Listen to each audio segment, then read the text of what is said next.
Bueno, muchísimas gracias a todos. Buenos casi mediodías. Trataremos de que este panel sea lo más eficiente respecto de la sagrada hora de almuerzo. Entonces, vamos a comenzar. Bien, la idea central de este panel es, como todos sabemos, el mundo del arbitraje, tanto doméstico como internacional, está rodeado de una serie de normas jurídicas. Muchas de ellas están escritas en textos legales positivos, en leyes, pero hay un marco de influencia de normas que existen y deben ser observadas tanto por las partes como los árbitros respecto de lo que hemos considerado el soft law, lo cual es una fuente directa muchas veces de derecho. Muchas veces cuando estamos en un arbitraje, sobre todo, y esto lo escuchaba yo hace muchos años en un congreso en Madrid, cuando los procesalistas nos llamaban procesalaurios, porque aquello de que es el Código de Procedimiento Civil el que aplica en un arbitraje, bueno, cada vez más el desarrollo de las tendencias modernas del arbitraje nos damos cuenta de la mayor influencia de este derecho uniforme, la mayor influencia de instrumentos internacionales que no solamente tienen una aplicación en un país en específico, sino que son protocolos que deben de seguirse, códigos de buenas prácticas y una serie de normas que deben ser estudiadas para que el fenómeno del arbitraje sea comprendido en su globalidad. Una de las cosas bonitas que tiene esta materia de arbitraje para los que están empezando en la misma y para los que no también, porque hay que aprender todos los días, es que precisamente esas buenas prácticas y esas normas que no solamente están en nuestro código de procedimiento, deben ser estudiadas para que haya un mejor entendimiento y el arbitraje pueda fluir de la mejor manera. Entonces, para ello, bueno, me acompañan aquí tres destacados colegas, profesores también, especialistas en esta materia. Y lo primero que vamos a hacer, vamos a pasar un video en esta oportunidad con la participación a manera de un poco de introducción de una abogada que es María Lapetina, que es counsel en el Departamento Internacional de Miller y Chevalier. Su práctica se centra en asesorar al cliente sobre investigaciones internas y gubernamentales, litigios y arbitrajes transfronterizos complejos y cumplimiento normativo. El punto que ella va a tratar brevemente, y lo hemos dado como introducción, es un poco la relación entre arbitraje, este derecho uniforme y las normas de cumplimiento. Adelante. Hola, soy María Lapetina, soy consejera en el bufete de abogados Miller y Chevalier, basado en Washington, D.C. Me da mucha pena que no estoy ahí en persona para celebrar con todos ustedes y con la Asociación Venezolana de Arbitraje, pero estoy muy contenta de tener esta oportunidad de hablar con ustedes hoy por unos minutos sobre el tema de arbitraje y soft law. Son temas que vamos a destacar un poco hoy. Am, pero antes de empezar, quería mencionar que estoy muy contenta que pudieron tener esta conferencia en persona en Venezuela. Creo que eso realmente demuestra la actividad comercial y de arbitraje que está saliendo del país y espero que esa actividad continúe. Creo que vamos a ver más de este éxito de Venezuela y quería comentar eso al principio. Am, Como dije, el tema de hoy, que quería hablar de hoy, es la relación, digamos, entre soft law y arbitraje. Y quería empezar un poco con el tema de soft law, que realmente significa um, un sistema de, un sistema de reglas que no son reglas fuertes, duras, leyes, digamos, es un sistema que realmente se enfoca en una guía, en estándares quizás prácticos o mejores, pero que no está tan definido o estricto como podría ser otros sistemas de leyes. Y una área para ilustrar un poco cómo vemos el soft law, digamos, en práctica, es en el área de cumplimiento. O sea, muchas veces hablamos de programas de cumplimiento que no son dictados, o sea, la ley no habla de los programas de cumplimiento y exactamente cómo tiene que ser o cómo debieran ser, pero más que eso lo que vemos en el área de cumplimiento y los programas de cumplimiento es que tenemos estándares y prácticas mejores internacionales. Y eso realmente es lo que sirve como guía en esta área para desarrollar un programa de cumplimiento y para mejorar el programa de cumplimiento. Y cuando pensamos en los programas de cumplimiento de esa manera, realmente tiene sentido que no haya un sistema de leyes muy formal, porque muchas veces lo que decimos y lo que la mejor práctica es justo desarrollar el programa que tiene sentido para la compañía, o sea, desarrollar un programa que está respondiendo a los riesgos de la compañía, al perfil de la compañía, a las operaciones de la compañía. Entonces, realmente es una área donde no se puede tener tanta dirección y tantos requerimientos, porque realmente el programa se tiene que desarrollar de una forma un poco más orgánica, una forma que tenga sentido para la operación, la compañía, para la entidad y para las operaciones de la entidad. Entonces, eso es una área bastante interesante, pensar un poco en cómo se relaciona y cómo es la interacción entre el arbitraje y un programa de cumplimiento. Lo que yo siempre pienso es, cuando estamos en una situación de arbitraje, o cuando terminamos el arbitraje, podemos revisar lo que pasó y darnos cuenta que algo pasó, algo nos puso en esa posición para para tener ese arbitraje, para tener esa disputa, para tener que ver cómo podemos resolver algo que había pasado. Y, y el enfoque en eso, en los hechos que pasaron, en lo que sucedió, es muy importante y tiene una relación directa al programa de cumplimiento, porque lo que queremos hacer y lo que sería la mejor práctica es revisar de nuevo lo que sucedió para poder mejorar los procesos internos de la compañía para que no suceda otra vez. Entonces, quizás en el arbitraje nos dimos cuenta que había un contrato y algo pasó con el contrato, o había una negociación con el contrato, o había una parte tercera que tuvo un rol y nos puso la compañía en una situación difícil y por lo tanto resultó en el arbitraje. Y tener el arbitraje, o sea, tener el proceso del arbitraje y poder revisar y ver lo que pasó, nos da una oportunidad muy única para mejorar ese programa de cumplimiento. El programa de cumplimiento que, como dijimos al principio, es bajo un sistema de soft law. O sea, tenemos esa oportunidad con mucha flexibilidad para revisar los procesos, para ver cómo podemos mejorar.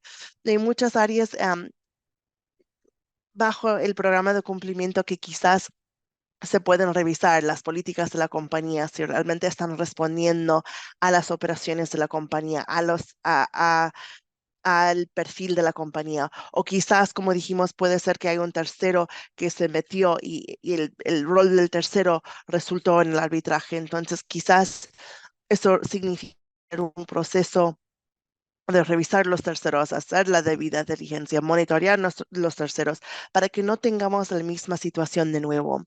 Y esa oportunidad creo que es algo muy importante para que las compañías ah, te- tengan en cuenta. O sea, al final del proceso del arbitraje, revisar realmente qué sucedió y cómo se puede prevenir en el futuro.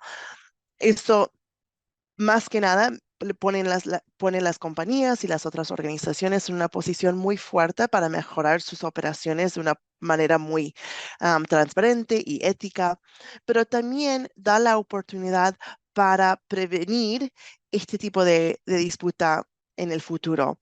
Y, y por eso la relación, como dijimos, la relación entre el arbitraje y en este sentido compliance es muy importante, es único y da oportunidades realmente únicas para la compañía y para prevenir este tipo de asunto en el futuro. Am, y bueno, con eso quería, bueno, e- estos son algunos temas que quería tocar hoy y mencionar hoy durante esta conferencia y para hablar un poco de la interacción ahí entre soft law y un tema de soft law y también el arbitraje. Y bueno, agradezco de nuevo la oportunidad para poder compartir con ustedes de forma remota y espero que la conferencia sea muy exitosa. Bueno, vamos a pasar en aras del tiempo directamente a los temas del panel. Eh, vamos a empezar, estamos siempre con las damas primero, entonces vamos a empezar con la participación de Andrea Cruz. Andrea Cruz es abogada de la Universidad Central de Venezuela, es egresada del programa de estudios avanzados en arbitraje del PREA de la Universidad Monte Ávila. Es actual cursante del Advanced Master in Law in Air and Space Law de la Universidad de Leiden en Holanda. Y es socia general del despacho Torres Plas y Araujo y profesora de pregrado en la Universidad Central de Venezuela y la Universidad Monte Ávila. Entonces, la idea introductoria con Andrea es entender un poco cuál es esa relación entre el soft law y el arbitraje, un poco cómo se debería entender correctamente el concepto y cuáles serían algunos de esos instrumentos de soft law relevantes, porque tampoco podemos abarcarlos todos. Entonces, adelante, Andrea, bienvenida. Muchas gracias, José Antonio, muchas gracias a la Asociación Venezolana de Arbitraje por esta invitación. Y bueno, como dices, en aras del tiempo, pues vamos directamente a la respuesta a tu pregunta, tomando un poco algunos elementos que ya asomó nuestra invitada. Pues el soft law parte primero de una visión clásica de cómo se concibe, digamos, la creación de las leyes, donde siempre tenemos en cuenta que está el Estado, que está un órgano, bien sea legislativo, que crea una ley que es básicamente obligatoria para todas las personas que están sometidas a esa jurisdicción. Nosotros cuando entonces vemos el soft law, es la otra parte de esa moneda. Es un tipo de norma que se crea a partir de órganos especializados, órganos que están probablemente llenos de expertos en el área y que ya no son obligatorias desde su nacimiento, no tienen una fuerza, digamos, coercitiva, ya eso lo hace diferente del llamado hard law, sino que son normas que vienen más hacia la recomendación, por eso se le llama el derecho blando, el derecho flexible, y te hablan de recomendaciones, buenas prácticas, directrices, y tocan ciertos aspectos que usualmente no están regulados en el área de que se trata, y que por ende habla más de una inspiración a futuro para la técnica legislativa de esa área en particular. Entonces, esa es la primera diferencia que tenemos con lo que llamamos el hard law, que es lo que estamos acostumbrados nosotros como abogados, las leyes que están publicadas en Gaceta Oficial, que tienen fuerza obligatoria para todos, etc. Luego, tenemos que considerar que al no existir una fuerza vinculante, esta fuerza vinculante suele dársele de dos maneras. O se convierte en una ley propiamente dicha a través de la adopción por mecanismos internos de cada estado de que se trate, o las partes, a través de la autonomía de la voluntad de ellas mismas, la convierten en ley, considerándola que va a regir, en este caso que estamos hablando del arbitraje, alguna parte o algunas partes de su procedimiento arbitral. Entonces, fuera de esas dos opciones, el soft law simplemente está ahí como una serie de recomendaciones, prácticas o principios que pueden servir de inspiración, pero que no son obligatorios para nadie en este campo. En ese mismo sentido, una de las características del soft law es esa influencia que llega a tener posteriormente, si se quiere legislar en esa área, precisamente porque provienen de personas que se dedican a estudiar, por ejemplo, en este caso, el arbitraje. En nuestro caso, las normas de soft law del arbitraje provienen específicamente de centros de arbitraje, de asociaciones como, por ejemplo, la Asociación Venezolana de Arbitraje, que, digamos, reúne a los expertos más destacados del área que han estudiado muchísimas circunstancias relacionadas con la misma y que pueden darse las mejores prácticas o las prácticas que consideren más adecuadas para solucionar ciertos problemas en estas áreas. Entonces, como ya sabemos, pueden ser desde principios hasta directrices, hasta simplemente consejos que posteriormente en el área del arbitraje las partes van a decidir si quieren usar o no. Tú me preguntabas cuál era la relación específicamente entre el arbitraje y el soft law. Precisamente como la base del arbitraje es la autonomía de la voluntad de las partes que deciden simplemente rechazar someter sus controversias a la jurisdicción ordinaria y por el contrario someterlas expresamente a la decisión de unos árbitros y de la jurisdicción arbitral, se les da la potestad a las partes básicamente de que elijan el proceso a seguir y que elijan incluso las normas, ley aplicable, las normas adjetivas las normas adjetivas y subjetivas que van a aplicar a su procedimiento.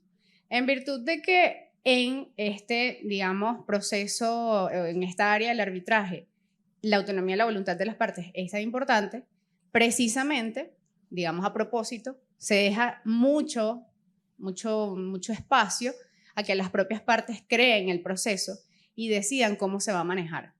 Entonces, no es casualidad que, por ejemplo, la ley modelo tiene muy pocos artículos, la Convención de Nueva York tiene muy pocos artículos porque al final del día son, digamos, ideas que se van tomando de estado en estado y las partes a su vez con respecto a los otros tipos de normativas del soft law y las ajustan desde la generalidad, las ajustan a las realidades a las que se necesiten. Entonces, por supuesto que para el arbitraje, una vez que ya pasamos de la generalidad al caso concreto y a las particularidades de cada caso, las partes necesitan a veces una guía de cómo manejar el procedimiento, cómo manejar la parte adjetiva y la parte sustantiva también de ese procedimiento arbitral.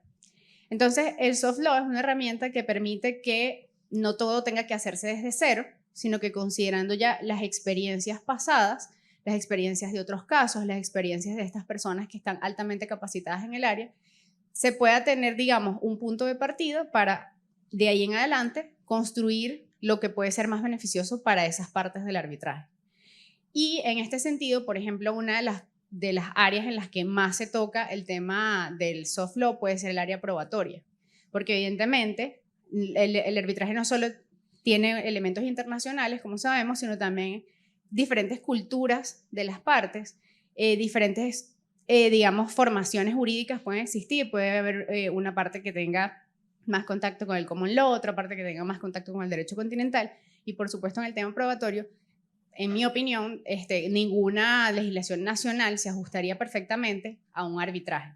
Entonces, el soft law ofrece algunas herramientas, como las que te voy a mencionar a continuación, que permiten que las partes tomen esas sugerencias que son un poco más transnacionales, que toman en consideración un poco más aspectos de varias culturas y de varias formaciones para llegar a un punto medio que en principio puede ser beneficioso para ese arbitraje en particular.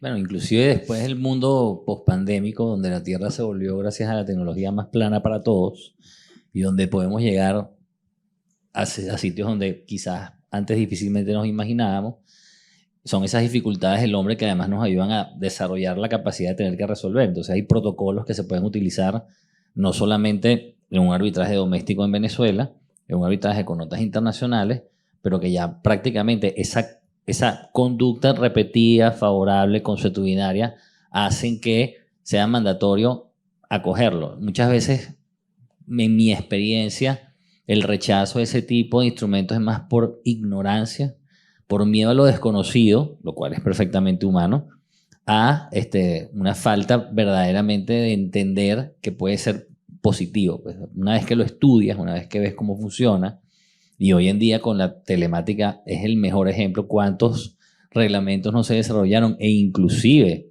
es una realidad del mundo, por lo menos iberoamericano, y yo creo que en gran parte del mundo, que cuando la justicia formal tuvo que parar frente al COVID, muchos de estos instrumentos de soft law que a nivel procesal, por ejemplo, se venían utilizando en grandes centros de arbitraje, hicieron que prácticamente el mundo del arbitraje continuara casi de manera inmediata frente a la dificultad que representó una pandemia como la del COVID en el año 2020 y parte del 2021.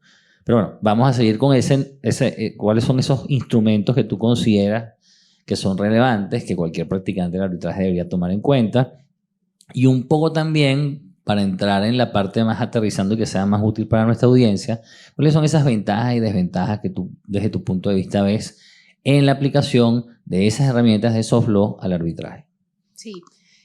Bueno, tocaste un punto importante, que es que como son herramientas del soft law, se pueden crear más rápidamente que, digamos, esperar la creación de una ley de hard law para regular algún aspecto, por ejemplo, relacionado con el tema de las comunicaciones telemáticas a raíz de la pandemia. Entonces, en general, hay muchísimos instrumentos de soft law, disculpen, que de hecho es una de las cosas que voy a mencionar ahora. Siempre las más, digamos, las básicas que uno debería conocer son las de prueba. Tenemos las reglas de la Asociación Venezolana de Arbitraje para la tramitación de las pruebas. Tenemos las reglas de la IBA, la International Bar Association, sobre la práctica de la prueba en el arbitraje internacional. Tenemos también reglas de la IBA sobre conflicto de intereses, que también es un tema bastante álgido y que no suele haber regulación al respecto.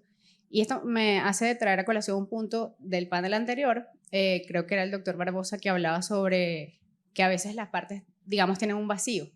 Y ante ese vacío, digamos, no saben cómo proceder y no hay predictibilidad en ese sentido. Entonces, a veces las reglas del soft law permiten una mayor predictibilidad a las partes, al menos sobre la tramitación del procedimiento en una etapa particular en la que se encuentre. Hablando ya de las ventajas, además de estas que he mencionado, primero, facilitan la negociación de la parte en la formación del procedimiento arbitral en caso de que haya dudas. Ya sabemos a qué nos vamos a tener. Si nosotros decidimos aplicar, por ejemplo, estas directrices o estas recomendaciones o estas mejores prácticas, ya sabemos a qué nos vamos a tener en la tramitación del procedimiento. Segundo, esto hace que el arbitraje sea más eficiente, más rápido, porque a veces pensamos que las partes siempre están dispuestas a sentarse a negociar o a acordar los temas procesales o sustantivos del procedimiento, y en realidad hay veces partes que no se quieren ni ver. Entonces, cuando esas partes intentan ponerse de acuerdo en qué va a suceder a continuación, pues se retrasa todo el tema en el arbitraje. Otra ventaja es que esto, a su vez, reduce los costos para las partes en la tramitación de ese procedimiento arbitral y nos permite tener una visión nueva y un poco más avanzada sobre la formación de las normas. Ya no solo quedarnos en la formación estática o clásica de que el Estado tiene que siempre estar digamos, de pionero en la formación de reglas y normas aplicables, sino que más bien es las asociaciones que están especializadas en el tema, los propios centros de arbitraje pueden colaborar a esta formación de este soft law. Además, como el soft law suelen ser generalidades, las partes pueden tomar esa base y luego adaptarla a las especificidades de su caso. Entonces, es bastante flexible en ese caso. Se puede modificar en cualquier momento, mientras las partes así lo decidan, y básicamente eso encierra que sean una solución bastante accesible y eficiente para las partes en el procedimiento arbitral. Sin embargo, también tiene algunos puntos de debate o de desventajas que se pueden conversar. Por ejemplo, ¿qué pasa si yo incumplo con una norma de soft law? A pesar de que las partes lo adoptaron como un hard law a través de la autonomía y la voluntad de las partes, a veces, digamos, la ejecución de ese cumplimiento es un poco complicado, ¿sí? Entonces, ese es como un primer punto. El siguiente punto es que, si bien es cierto que emanan de personas con alto índice de experiencia en el área, pues muchas veces pueden resultar normas que no sean realmente aplicables o satisfactorias a todos los casos, sino que se volvieron una generalidad a raíz de un caso muy particular. A su vez, se habla de la proliferación, digamos, sin control de estas normas del soft law, que generan una especie de parálisis del análisis en las partes del arbitraje. Tienen tantas opciones a veces que no saben cuál elegir y terminan no eligiendo ninguna. Entonces, eso es un problema derivado de, digamos, demasiadas normas del soft law sobre el mismo tema. Al final, la respuesta o una forma de ver ese punto es analizar tres cosas. Uno, de qué órgano o de qué ente emana esa norma del soft law. Si es un órgano verdaderamente especializado, cuál es su experiencia, en qué área trabaja, en qué culturas. Ese es un punto. El segundo, cuál fue el proceso para llegar a esa norma del soft law.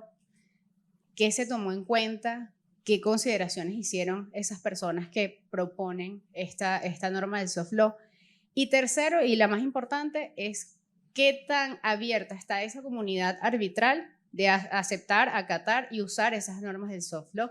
Porque si al final están ahí y nadie las usa, realmente no tienen mucha utilidad. Y sobre eso, ya para finalizar con mi intervención, se habla más de un tema de mercado, que hay muchas normas del soft law, quizás para la demanda, y que al final el propio mercado, con la ley de oferta y demanda, puede depurar exactamente qué normas del soft law se necesitan, son más eficientes y son más aceptadas por la comunidad arbitral, entendiendo que es una herramienta súper valiosa para el arbitraje, como les mencioné, pero como les digo, depurando cuáles exactamente son las mejores normas según el arbitraje de que se trate. Gracias. Bueno, interesantes reflexiones acerca de cómo mejorar nuestro patio arbitral. Entre unas de ellas es, bueno, el mayor conocimiento de estas herramientas y su mejor uso. Vamos a seguir nuestro panel con Gonzalo Pérez. Gonzalo Pérez es abogado, especialista en Derecho Administrativo, doctor en Derecho, profesor de la Universidad Central y en la Universidad Monte Ávila, y es socio del escritorio Interjuris. Gonzalo trae un tema que es bien interesante, que es el denominado diálogo jurisprudencial. Es decir, ¿qué se debe entender por diálogo jurisprudencial? Y si nos pudieras ilustrar, Gonzalo, de entrada, ¿cuál es el mejor concepto que debemos de tener de este diálogo jurisprudencial y la incidencia del mismo en el arbitraje?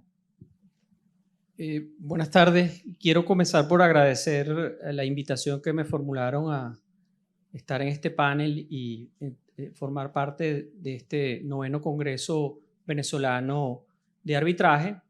Una excelente iniciativa que se ve en la convocatoria masiva que llenó este espacio, lo cual vence el reto de los eventos online y lo roza con lo presencial, que es un éxito rotundo. Este es un tema supremamente contemporáneo e interesante.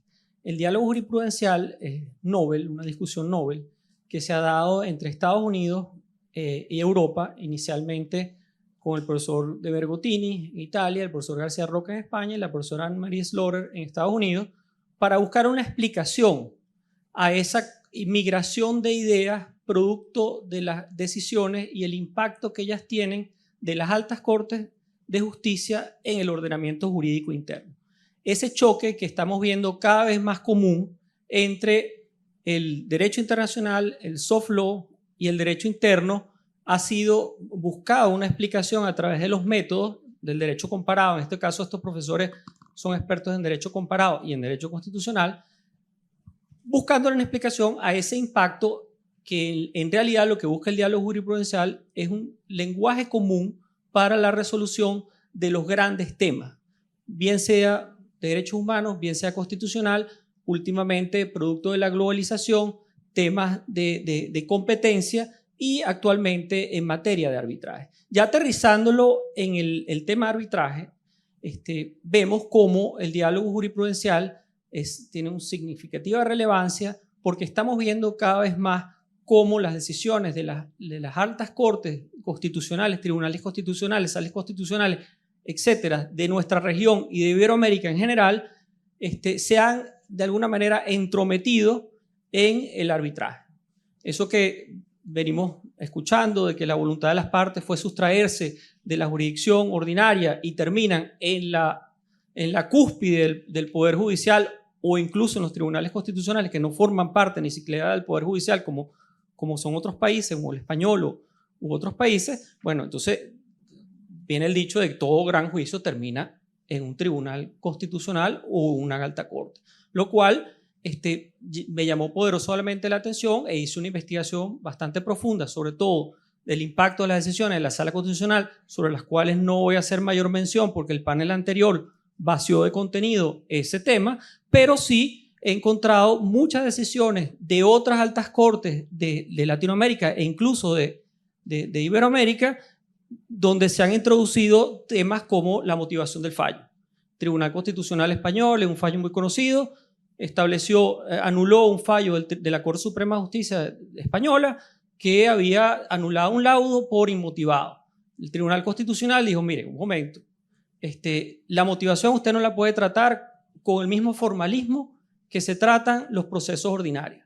Incluso el tema probatorio no lo puede tocar de esa manera. El juez no tiene que analizar todas las pruebas, analizar todos los argumentos como si fuese un juez ordinario. En consecuencia, con fines profilácticos, anuló ese fallo y entró a decir que era lo que era la motivación de un laudo. Si vemos el impacto que eso puede tener para las demás decisiones a nivel de otros países, bueno, es evidente. Si las partes incluso escogieron que el laudo no fuera motivado, imagínense la posible nulidad por inmotivación, sería evidente.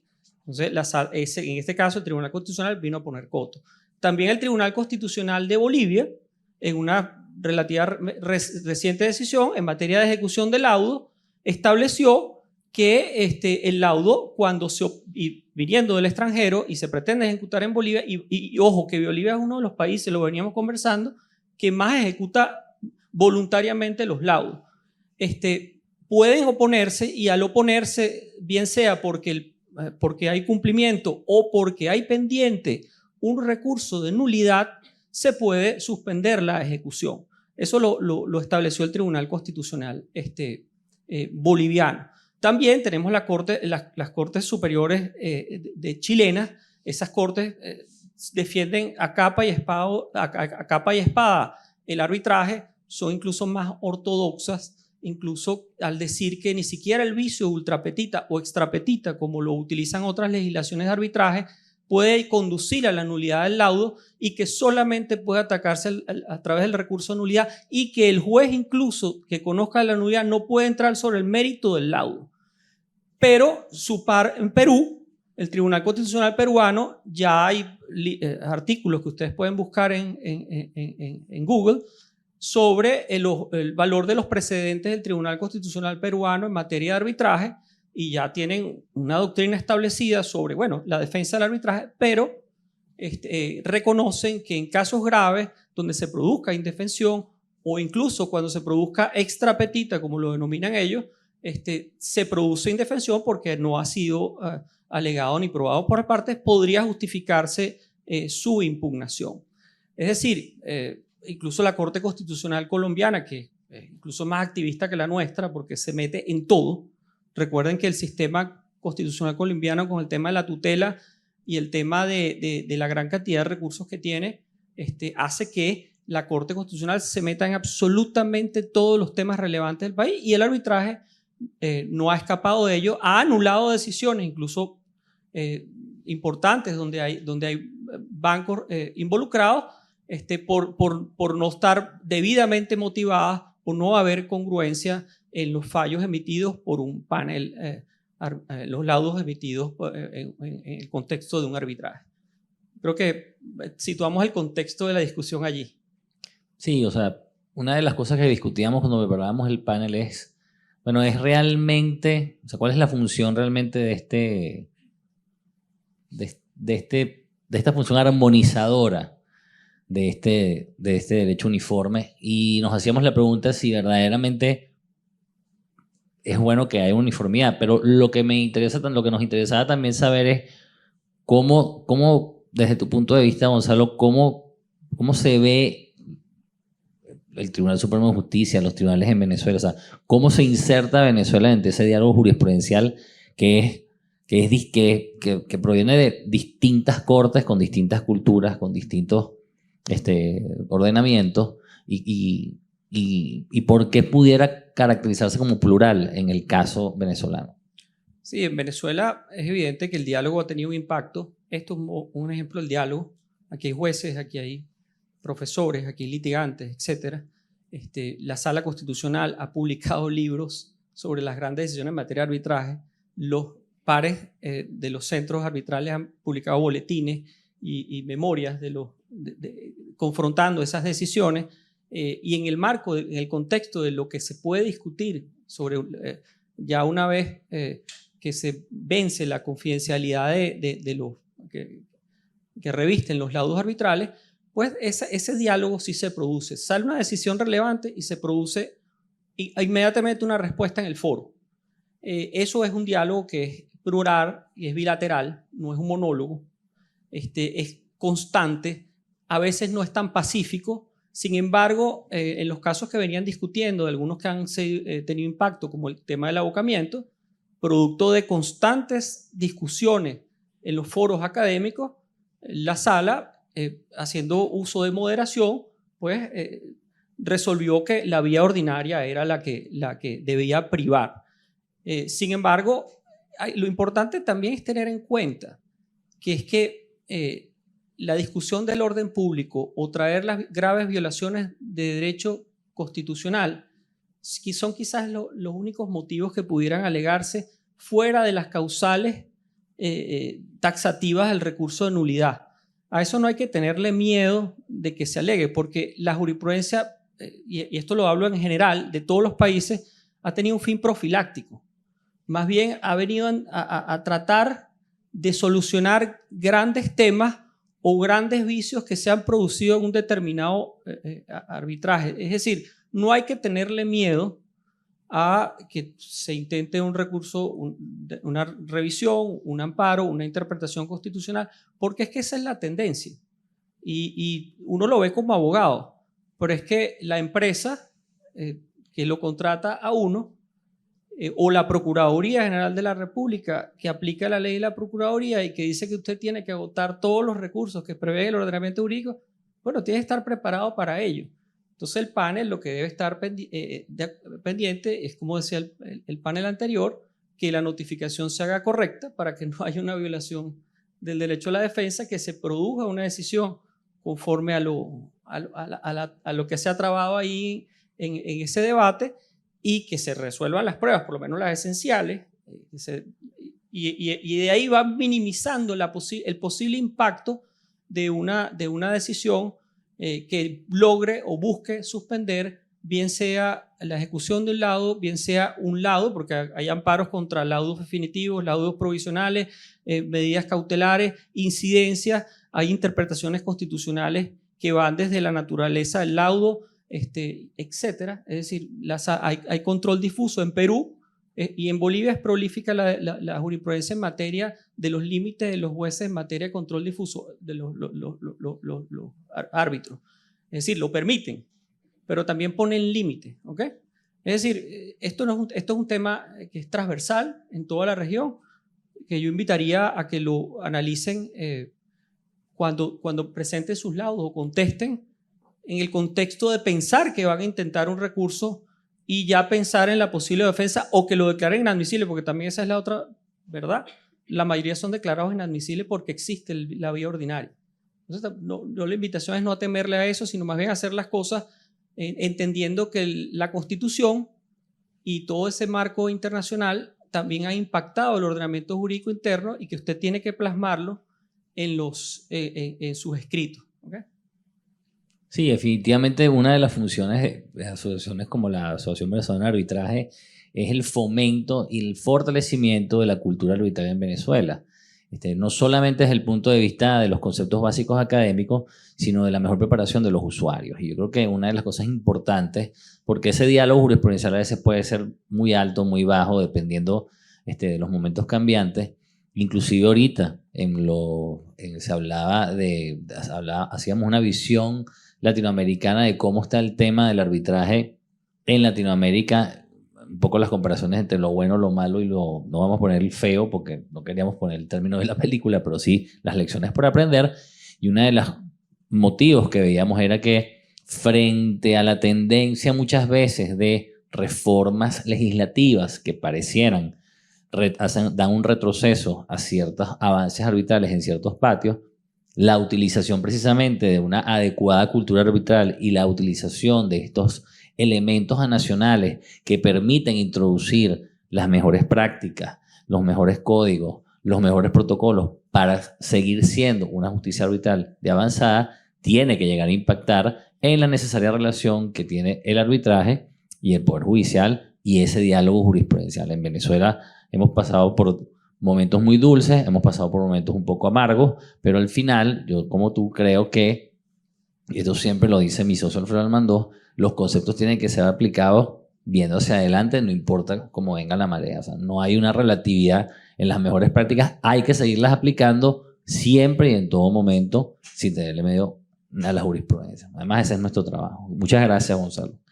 Y bueno, para la parte final de nuestro panel, nos acompaña, Fernando Sanquírico, que Fernando Sanquírico ha sido una de las personas voy a hablar de las jóvenes generaciones porque es más joven que yo, así que ya eso no va siendo tan fácil, ¿verdad?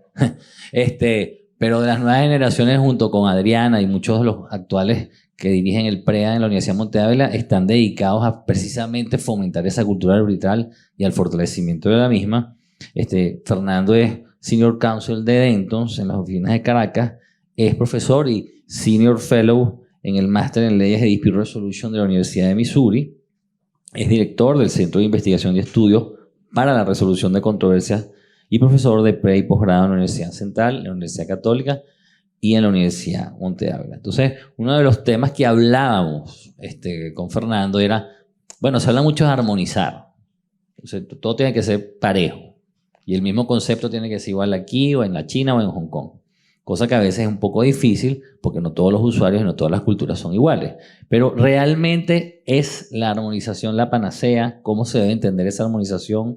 Y uno de los temas que tenemos que ver en Venezuela es que si bien nuestra ley de arbitraje comercial ha pasado intacta desde su promulgación en el año 98, también es cierto que la dinámica arbitral mundial, regional y nacional llama a que algo tiene que reformarse, algo tiene que mejorarse, seguramente. Entonces, ¿cómo influiría, Fernando, esa armonización en Venezuela? O sea, ¿realmente armonizar es lo mejor?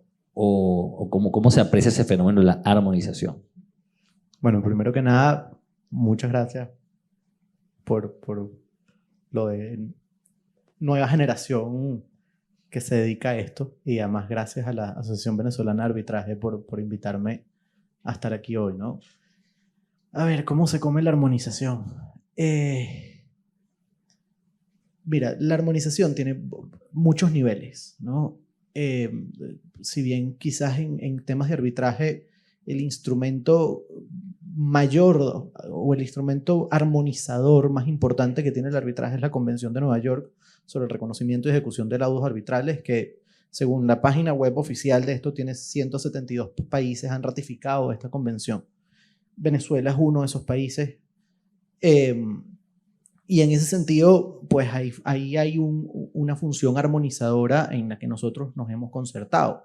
La Convención de Nueva York en su interpretación no solo ha servido para reconocer y ejecutar laudos, sino que en virtud de ese reconocimiento y esa ejecución se ha dado en un espíritu principialista, de buscar cuáles son los principios generales del arbitraje que sirven para todos los estados contratantes en materia arbitral. Y esto es muy importante, ¿no? Quizás del diálogo jurisprudencial Venezuela no ha participado en ese diálogo de lo que es la Convención de Nueva York. Poco ha participado. Y quizás vale la pena que en las decisiones de los altos tribunales este tipo de conversación surja, porque la convención es de vieja data.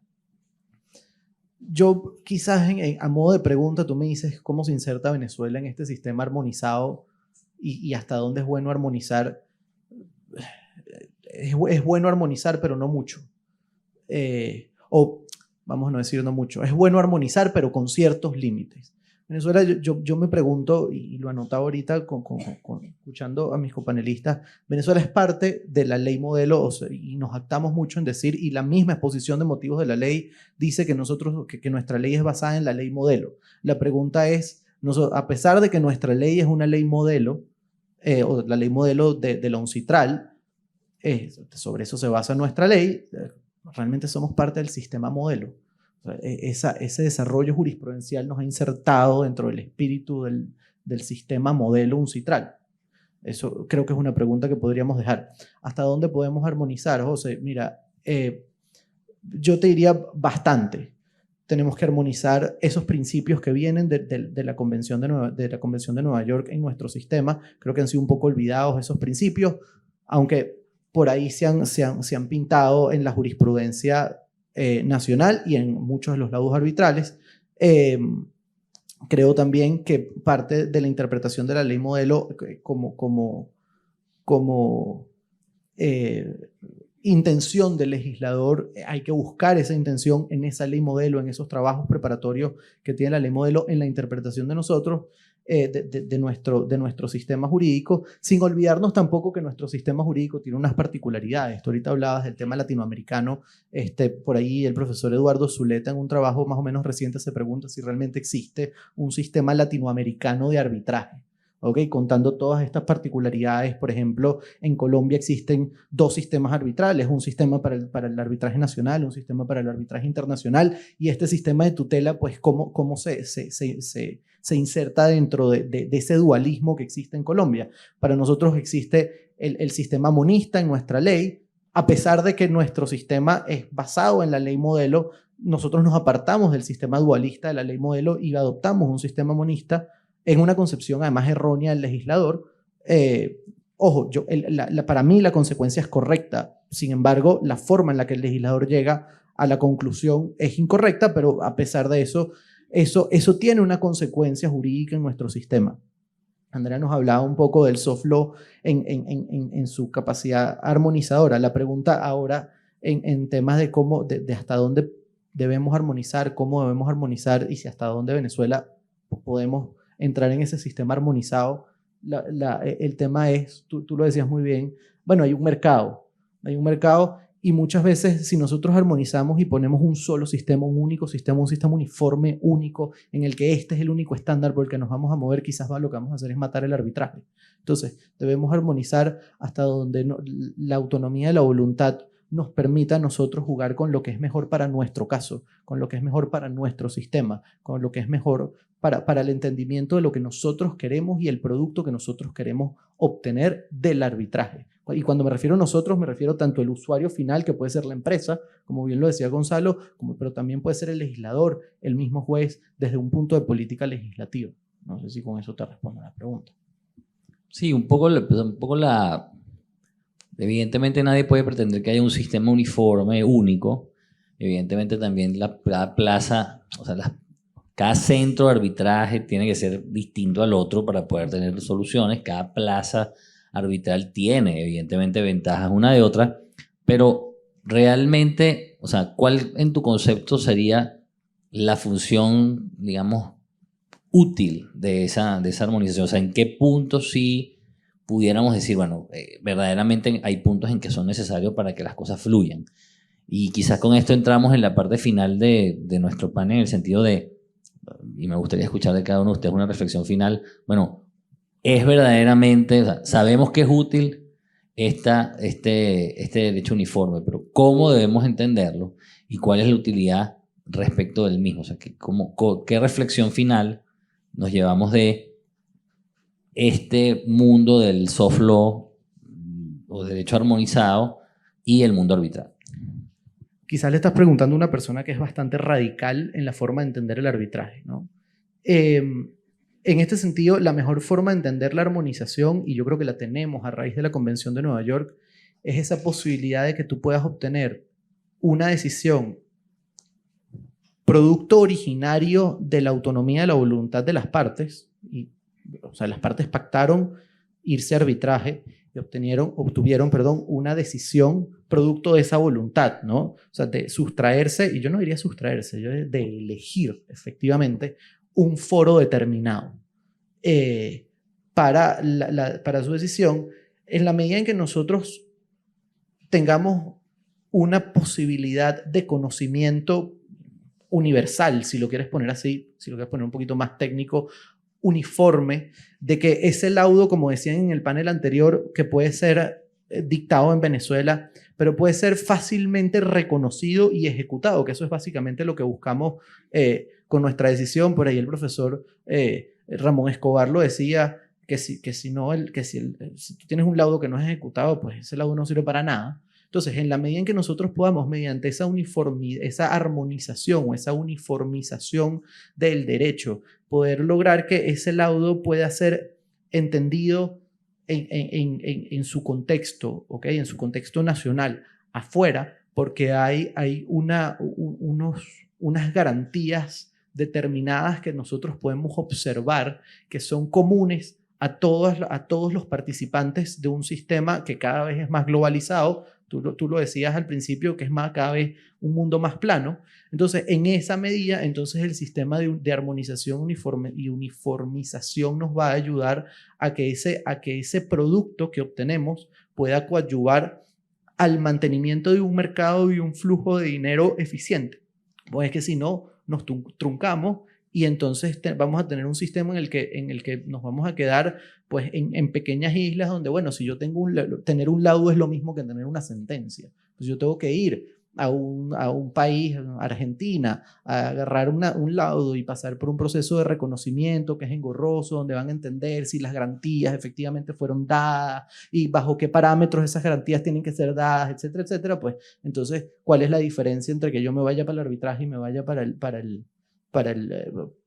sistema de justicia nacional? No tiene sentido. Ojo, y entendiendo que el sistema de justicia, o la jurisdicción ordinaria, tiene sus características propias y atiende a necesidades propias que las partes pueden elegir.